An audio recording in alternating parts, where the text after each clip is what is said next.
ప్రతి మంగళవారం హనుమాన్ చాలీసాను చదివితే మీ ఇంటికి అఖండ రాజయోగం కలుగుతుంది. మీ ఇల్లంతా అష్టైశ్వర్యాలతో నిండిపోతుంది. తీరని కష్టాలతో ఇబ్బంది పడేవారు ఒక 40 రోజుల పాటు హనుమాన్ చాలీసాను చదవండి. మీ జీవితంలో ఉన్న కష్టాలన్నీ తొలగిపోయి మీ కుటుంబానికి సిరి సంపదలు చేకూరుతాయి. పంచముఖ ఆంజనేయ స్వామిని పూజిస్తే జాతక దోషాలన్నీ తొలగిపోతాయి. అయితే పూజ గది విడిగా లేనివారు పంచముఖ ఆంజనేయ స్వామి పటాన్ని ఇంట్లో పెట్టుకోకూడదు.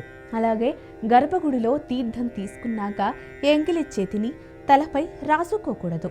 అలా చేస్తే దరిద్రం వెంటాడుతుంది. ఇక గుడి నుండి ఇంటికొచ్చాక వెంటనే కాళ్ళు కడుక్కోకూడదు. ముందుగా ఇంట్లోకి ప్రవేశించి తర్వాత కాళ్ళు శుభ్రం చేసుకోవాలి.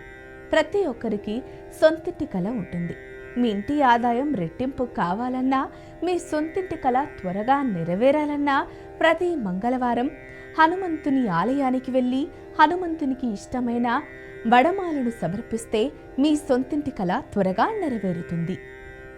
ఇక వివాహమైన ఆడవారు ప్రతినిత్యం ఆంజనేయ స్వామి సింధూరాన్ని పెట్టుకుంటే స్త్రీలకు దీర్ఘ సుమంగళి ప్రాప్తి వరిస్తుంది.